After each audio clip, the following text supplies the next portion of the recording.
Good evening. This is Akashwani and I am Nishit Kumar with the news at 9.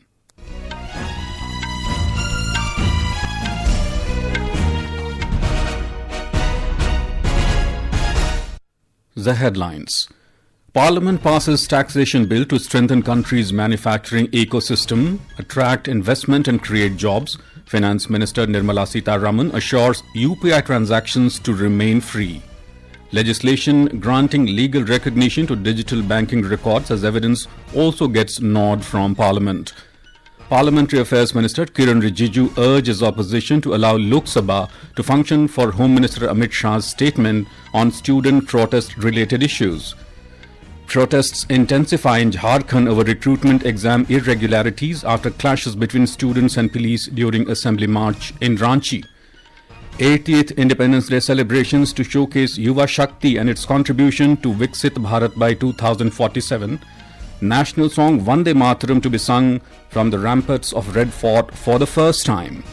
Heavy rainfall forecast for Himachal Pradesh and East Rajasthan tomorrow. And FIH Hockey World Cup 2026 begins later this week with new format as quarterfinals are scrapped.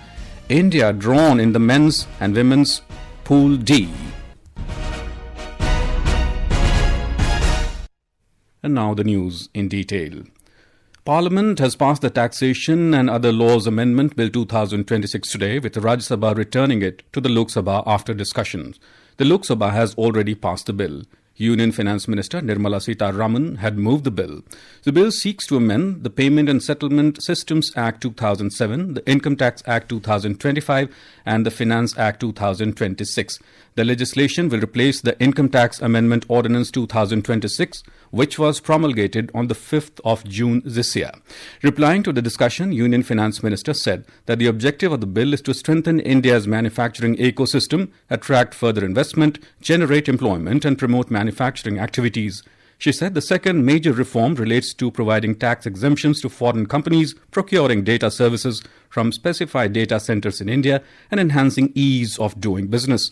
The minister clarified that the bill does not impose any tax or transaction charge on UPI users. It does not impose any tax or transaction charge on UPI users. It enables the government to specify through notification the electronic payment modes that will continue to receive statutory protection against charges. The UPI and Services Steering Committee, headed by the National Payments Corporation of India, will consider and decide whether any MDR should be introduced and if so, its scope and structure. Therefore, no MDR framework has yet been finalized. The Parliament also passed the Bankers' Books Evidence Bill 2026 with the Rajya Sabha approving it today. The Lok Sabha has already passed the bill. Union Finance Minister had moved the bill, which has a provision that an electronic or digital record of the banker's book will be admissible, valid and legally enforceable as evidence. Replying to discussion on the bill, Finance Minister Sitharaman said this bill is a very reformative step which will help the country move forward at a faster pace. The bill, among various other things that it wants to do, provides for a technology-neutral legal framework for bankers' books. It recognizes electronic and digital banking records. It standardizes the certification process, facilitates the admissibility of electronic banking records. It permits authentication through manual, digital and electronic signatures. It also therefore strengthens the statutory protection. After completing its business, the Rajya Sabha was adjourned for the day. The Lok Sabha today passed the Tribunals Reforms Bill 2026. The bill was passed without any discussion amid uproar by opposition members after several issues, including alleged police action during students' protest on the NEET matter. As the pandemonium continued, the chair adjourned the House for the day. Our correspondent brings a report on today's proceedings in both the Houses of Parliament. Both the houses of parliament today faced repeated disruptions due to the opposition protest and uproar on various issues. The Lok Sabha and the Rajya Sabha were both adjourned for 3 times due to the opposition ruckus. However, the Lok Sabha completed its legislative business by introducing 4 bills, of which one legislation, the Tribunals Reforms Bill 2026, was passed without discussion. The Rajya Sabha also completed its listed legislative business. The Bankers' Books Evidence Bill 2026, aimed at modernizing the banking system and bringing it in line with the requirements of the digital era, was passed by the upper house. In addition, the house also discussed and returned the Taxation and Other Laws Amendment Bill 2026 to the Lok Sabha. With Suparna Saikia, Anand Kumar, Akashvani News, Delhi. Lok Sabha Speaker Om Birla today made a personal appeal to the floor leaders to cooperate in the smooth functioning of the House and participate in the discussion on key bills. Mr. Birla stated this during the Business Advisory Committee meeting held at Parliament House. He said the people's issues cannot be left waiting in the corridors and they must be reflected, debated and resolved on the floor of this House. Speaking to reporters at the Parliament premises after the BAC meeting, Union Parliamentary Affairs Minister Kiren Rijiju said the government is ready for a detailed discussion in Parliament regarding the recent student protests and related issues. Mr. Rijiju appealed to the opposition to allow the House to function so that Union Home Minister Amit Shah can make a statement about the students' protest and address all concerns raised by the opposition members. छात्र आंदोलन पर पूरा detail में चर्चा. There can be discussion on the student movement in Delhi and all student related movements taking place across the country. My request to the Congress party and our colleagues in the opposition is that since the government is ready to discuss the student movement, you should not create any ruckus during the discussion and you should listen to the Home Minister's reply and the government's response in full. सरकार का जवाब पूरी तरह से सुनेंगे.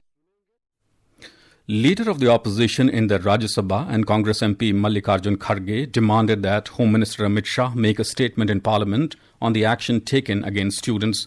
Talking to media at Parliament premises, Mr. Kharge said the opposition's demand in both houses is for Home Minister to come to Parliament and make a statement on the issue. The BJP today accused Leader of Opposition in Lok Sabha, Rahul Gandhi, of disrupting parliamentary proceedings and shifting the goalpost of discussions. Talking to media in New Delhi, BJP leader JP Nadda claimed that Mr. Gandhi's objective is not to engage in dialogue but to spread chaos. He said that the government has consistently expressed its willingness to hold discussions and Home Minister Amit Shah is ready to answer every question on every issue. In Jharkhand, protests have intensified over alleged irregularities in recruitment examinations after clashes between students and police during Assembly March in Ranchi.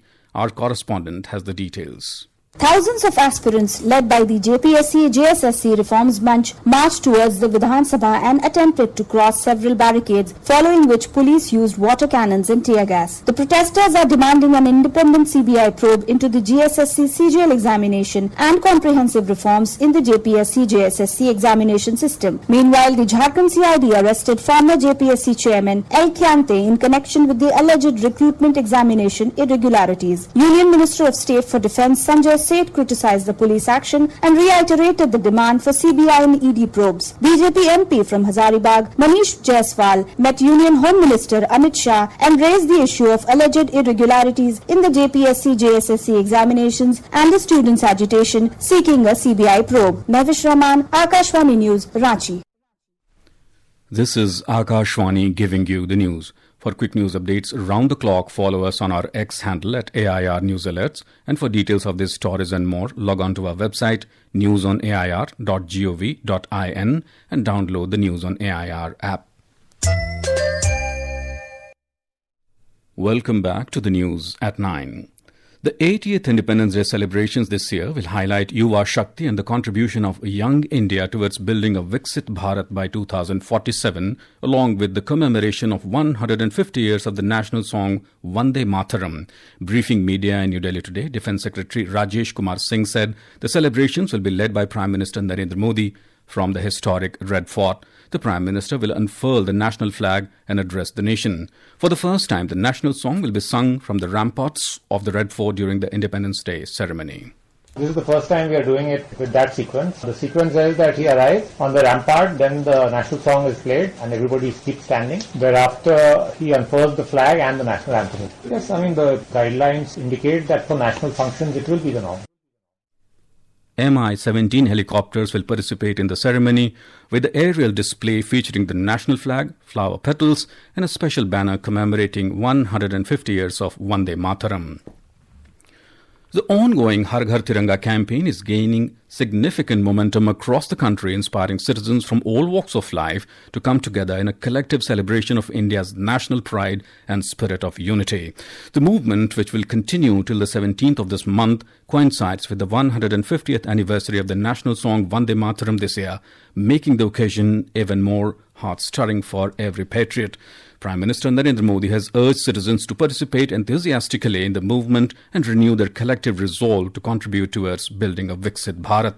Union Home Minister Amit Shah appeals citizens to participate and celebrate the campaign through Tiranga rallies and mass singing of Vande Mataram, and to hoist the Tiranga and upload a selfie on harghartiranga.com.